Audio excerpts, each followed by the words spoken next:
Šokia kamuolį, o jūs tavęs bėgi. Tai žinot, padėkit, 20 kilų, tai man sunku šimkoju, nes tada pirmą tada biškiai kontaktą, tada šau. Būtų virš, kad visų, jokių kirtimų ant to kamuolio, ant to žanto.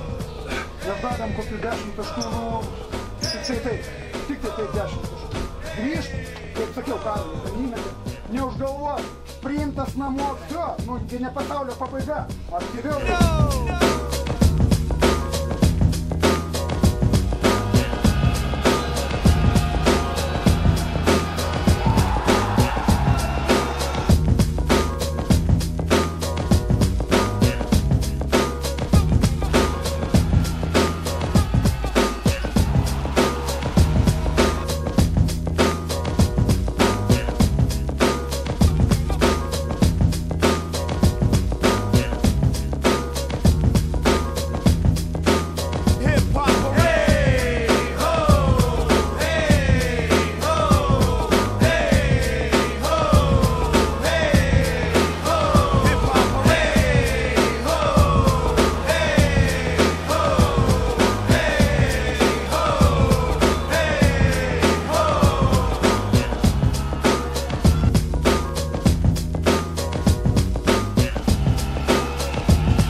Puikiai, nuostabiai.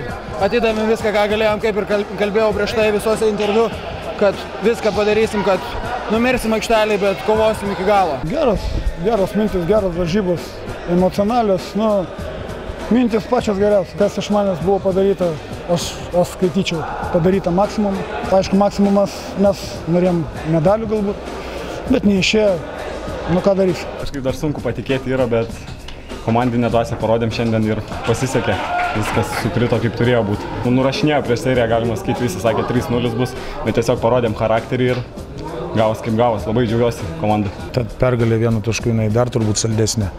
Ir, kaip pasakyti, visa pagarba varžovui ir kaip ir sakiau, ir komandai, ir žiūrovom reikia gerbti priešininką. Ir tikrai užuojauta jiem, didžiausi sveikinimai Jonavai. Reikia kiekvieną pergalę mokėti pasidžiaugti. ir galima būtų sakyti, kad jo, kovosim visą kitą, bet sąžininkai pasakysiu, dabar apie nieką negalvoju, tik apie poilsį ir kuo greičiau grįžti pas šeimą. Vaikai serga ir žmona labai pikta jau paskutinį visą mėnesį, nes vyras namie nebūna. Noriu tik padėkoti visiems susirinkusiems žiūrovams. Paskutinės varžybos tai buvo kažkas neįtikėtina tiek sirgalių, tiek už mus palaikančių. Didelis ačiū už visą sezoną.